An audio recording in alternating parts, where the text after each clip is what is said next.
All right, today we're talking about the opening range breakout. My father, John R. Hill, was an early proponent of the opening range breakout, if not the absolute originator of the system. He and Larry Williams talked about it in Montana in the 1980s over a dinner conversation one time, and then Larry Williams created a whole system around it, as did my father. The opening range breakout involves setting an opening time around the open of the intraday session and then going with a breakout of that range.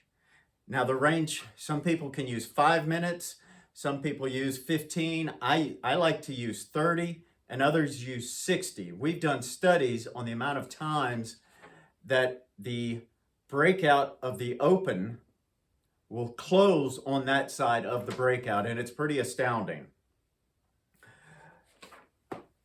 That's number one right here. We have the open of the day. This is, again, the day session open. I also use it for the evening session, the 6 o'clock session, when Asia opens. And you'll get the first, like I said, 5 minutes. It could be 15 minutes. I use 30. Other people use 60. And then after the first range of 30 minutes, let's say, you put a buy stop above that above that first 30-minute bar, and you put a sell stop below that first 30-minute bar. And the beautiful thing about that is you can let this run.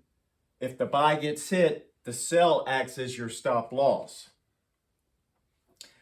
The ORB, the opening range breakout, can also be a simply amount of ticks.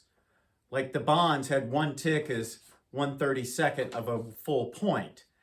When I was trading in the Chicago Board of Trade bond pit back in the early 90s, I would go with a breakout 8 ticks above or below the open.